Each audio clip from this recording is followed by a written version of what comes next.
Saudações, muito bem-vindas e bem-vindos a mais um Concurseja. Hoje a gente vai mergulhar num tema que, olha, às vezes assusta um pouco quem está começando no direito processual civil. Os famosos procedimentos especiais. Parece um mundo à parte, né? Mas qual que é a nossa missão hoje aqui? Descomplicar isso. Exatamente. A ideia é essa, descomplicar. A gente vai entender direitinho o que são esses procedimentos, sabe?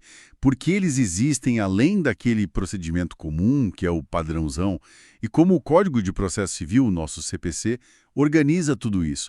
Vamos focar nessas regras que fogem um pouco do geral, que foram criadas assim para situações bem específicas mesmo. Perfeito. Então, para começar do começo mesmo, o que é que define, o que que caracteriza um procedimento especial? O que faz ele ser especial? É tipo a rodovia principal, sabe? Aquele caminho padrão que serve para a maioria das ações judiciais. Agora, os procedimentos especiais são como estradas vicinais ou talvez trilhas mais adequadas para um terreno específico, entende? Como atalhos ou caminhos feitos sob medida. Isso, perfeito. Caminhos sob medida. O próprio CPC, lá no artigo 318, parágrafo único, ele deixa isso claro. Diz que o procedimento comum se aplica a todas as causas, a não ser, claro, que a lei determine um procedimento especial. E essa necessidade de um caminho diferente vem do quê? Vem da natureza do direito que está sendo discutido ali ou de alguma complexidade, alguma peculiaridade da situação que exige regras próprias, mais ajustadas. Faz sentido ter caminhos diferentes para necessidades diferentes. Mas por que exatamente essa necessidade? Não dava para simplificar e usar o procedimento comum para tudo? Talvez com algumas adaptações? Por que criar regras totalmente novas? Boa pergunta. A justificativa principal é buscar mais adequação e principalmente eficiência. Pensa comigo. Certas situações pedem uma agilidade que o procedimento comum, com todas as suas fases, às vezes não consegue entregar. Ou então, precisam de fases que o comum nem tem. Ou envolvem interesses que necessitem de uma proteção, digamos, mais específica, mais cuidadosa. Tipo um tratamento VIP para certos casos? É quase isso, mas a ideia é garantir justiça e rapidez adequadas àquele problema específico. Um exemplo clássico que sempre ajuda a entender é a ação de consignação e pagamento. Essa é famosa. Sim. Imagina um devedor que quer porque quer pagar o que deve, mas o credor se recusa a receber ou some, ou tem alguma disputa sobre quem é o verdadeiro credor. O devedor precisa de um jeito rápido, eficaz, para se livrar daquela obrigação, para não ficar em mora, né? Claro, para não arcar com juros e outras consequências. Exato. Ele precisa depositar o valor em juízo e dizer, olha, minha parte eu fiz. O procedimento comum, concitação, contestação, réplica, instrução, seria muito demorado e não resolveria essa urgência específica do devedor. Por isso, existe um rito especial para consignação. Entendi perfeitamente o ponto da adequação e da eficiência. E como que a lei, o CPC, organiza essa variedade toda de procedimentos especiais? É tudo num lugar só? O CPC tentou organizar, sim. A maior parte dele está concentrada no livro 4º da parte especial, que vai ali dos artigos 539 até os 770. É bastante coisa. E dentro desse universo tem uma divisão que é fundamental a gente entender desde já. É a divisão entre procedimentos de jurisdição contenciosa e de jurisdição voluntária. Essa divisão é clássica no direito. Contenciosa versus voluntária. Explica um pouco mais pra gente. Claro. Na jurisdição contenciosa, o nome já dá uma pista, né? Existe um contencioso, um conflito, uma lide, uma briga mesmo entre as partes. Tem autor, tem réu, cada um defendendo o seu interesse contra o outro. Tipo as ações possessórias, que a gente vai falar mais daqui a pouco, a ação monitória, divisão e demarcação de terras, inventário, quando tem briga entre os herdeiros, enfim, onde tem disputa clara de interesses opostos, é contencioso. Certo. E a voluntária? Já na jurisdição voluntária, a coisa muda de figura. Aqui, não existe propriamente um litígio naquele sentido clássico. Não tem um réu se opondo a uma pretensão do autor. O papel do juiz é diferente. Ele atua mais como um administrador de interesses privados, sabe? Fiscalizando, autorizando certos atos, homologando acordos. Então não tem necessariamente uma briga? Exato. Pensa no inventário quando todos os herdeiros estão de acordo, na interdição de uma pessoa que não pode mais gerir a própria vida, num pedido de alvará judicial para vender um bem de um menor. O objetivo principal não é resolver um conflito entre A e B, mas sim gerenciar uma situação jurídica específica com a chancela do judiciário. Entendi.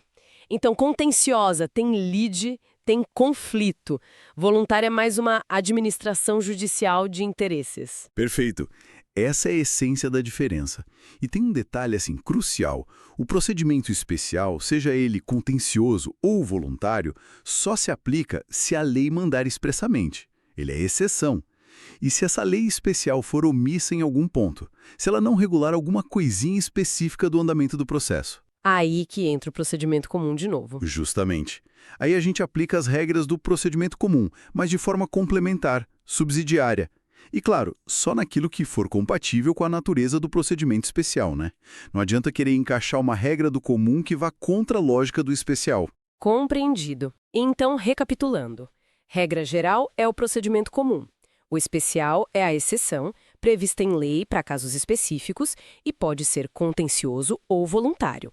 E se a lei especial tiver lacunas, o comum ajuda, desde que compatível. Exatamente essa a estrutura. E pensando agora na prática, no dia a dia de quem está estudando ou começando a advogar, quais são aqueles procedimentos especiais que assim aparecem com mais frequência e que são mais importantes de conhecer bem? Olha, são vários.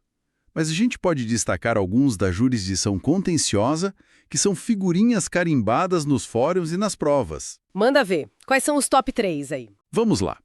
Primeiro, a ação de consignação em pagamento, que a gente já até usou como exemplo. Está lá nos artigos 539 a 549 do CPC. Como falamos, ela permite que o devedor deposite em juízo o valor ou a coisa devida quando, por alguma razão, ele não consegue pagar diretamente ao credor, seja porque o credor recusa, seja porque não se sabe quem é o credor certo, ou o credor é incapaz, está ausente, enfim, várias hipóteses. O objetivo final é o devedor se ver livre da obrigação. Certo, essa é para liberar o devedor. Qual a próxima? Segundo, um grupo importantíssimo.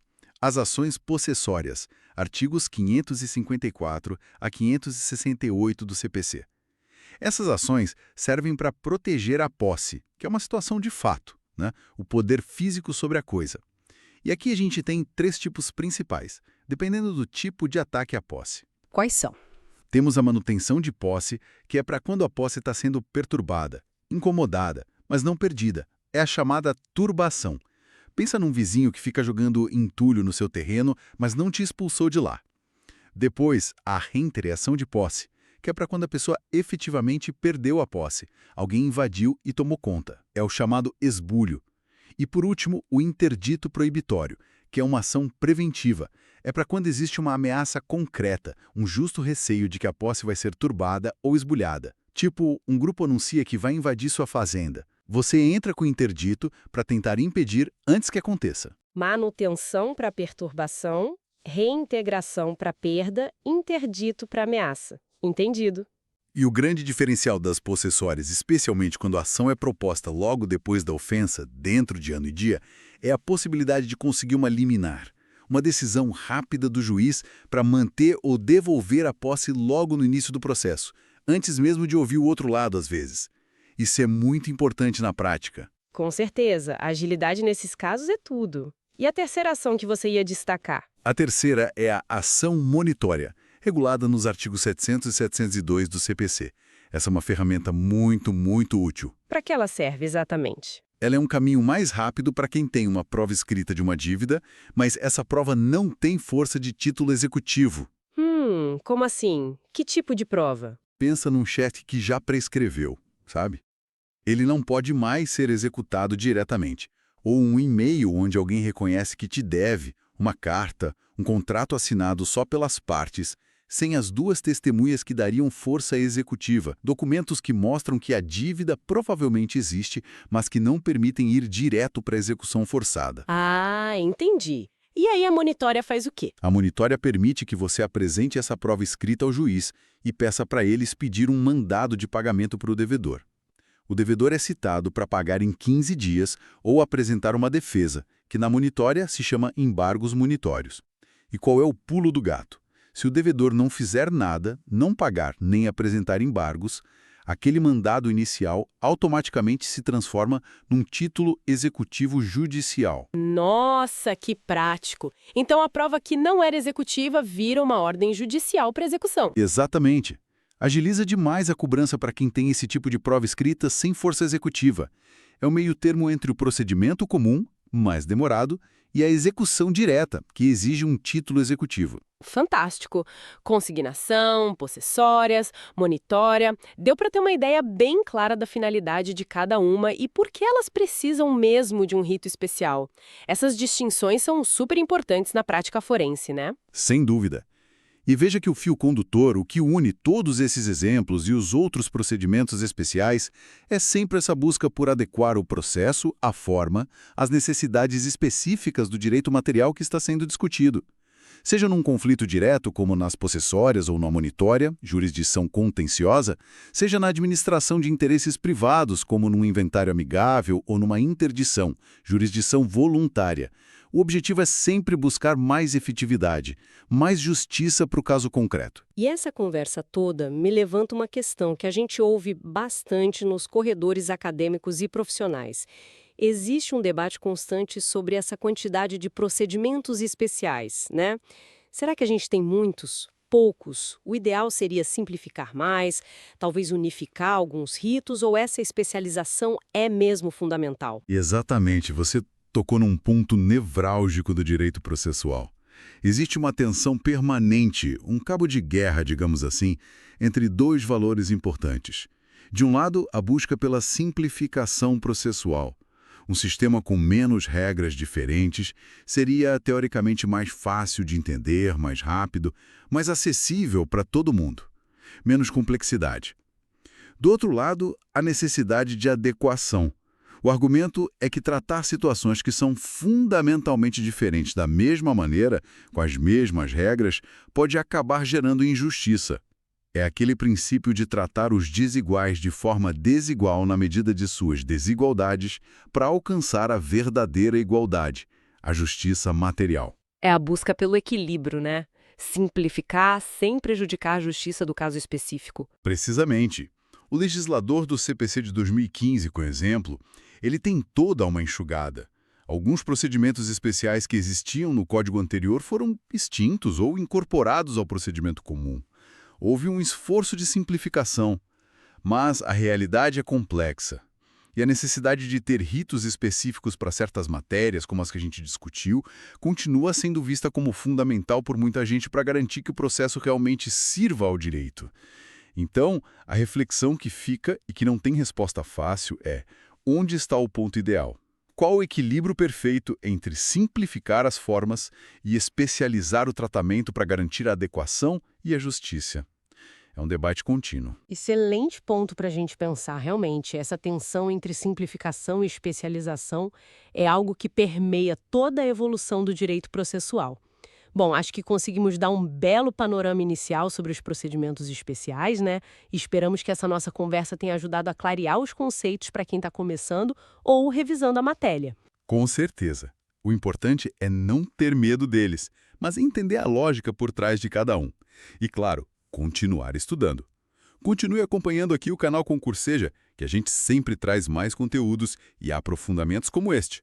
Agradecemos muito a atenção de todas e todos. É isso aí, pessoal. Até a próxima aula e não deixem de conferir os outros cursos e materiais disponíveis aqui no Concurseja. Valeu e tchau!